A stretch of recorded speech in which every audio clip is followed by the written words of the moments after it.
এটা আমার মেয়ে। আর বাবু, এরা দুজনে আমার বান্ধবী। এদের দুজনের মধ্যে যে কোনো একজনকে আমি তোমার মা বানাতে চাই। এবার তুমি ডিসাইড করবে যে কে তোমার মা হওয়ার যোগ্য, এ জিয়া আর এ শ্রুতি।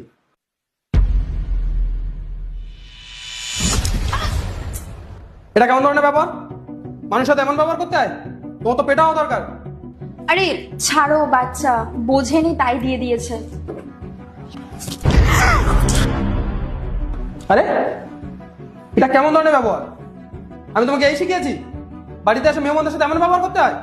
তোমার কি মাথাটা খারাপ হয়ে গেছে? এটা কি ধরনের বিহেভিয়ার? তুমি জানো না বাড়িতে গেস্ট আসলে কিরকম বিহেভিয়ার করতে হয়? ঠিক আছে, আমি ওর সাথে কথা বলছি। বাবু এসো।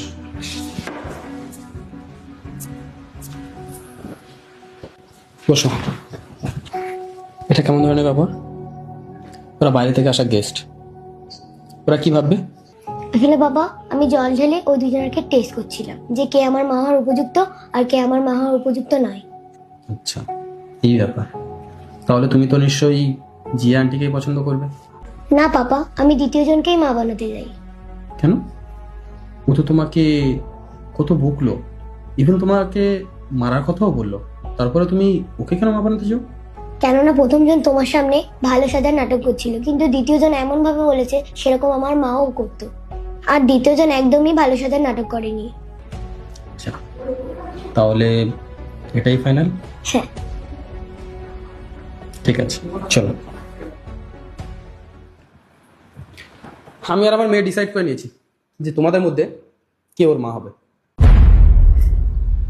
তোমাদের মধ্যে শ্রুতিকেও মা হিসাবে পছন্দ করেছে। মানে তুমি এটা কি করে ডিসাইড করলে? প্রথম দিন এসেই ও তোমাকে এরকম বকা দিল, মারার কথা বললো, আর তুমি আমার গায়ে জল ফেলেছো। আমি তোমাকে কোনো বকলামই না, তারপরে তুমি ডিসাইড করলে ও তোমার মা হবে? কেননা আপনি এতক্ষণ আমার পাপার সামনে ভালো সাজার নাটক করছিলেন। তোমার মনে হলো যে আমি এটা দেখানোর নাটক করছিলাম? তোমাকে তো একটা চড় মারা উচিত। চেষ্টাও করো না। দেখো, আমি তোমাকে কিছু বলি তার আগে তুমি এখান থেকে চলে যাও। বাহ, তুমি তো খুব ভালো বুদ্ধি লাগিয়েছো।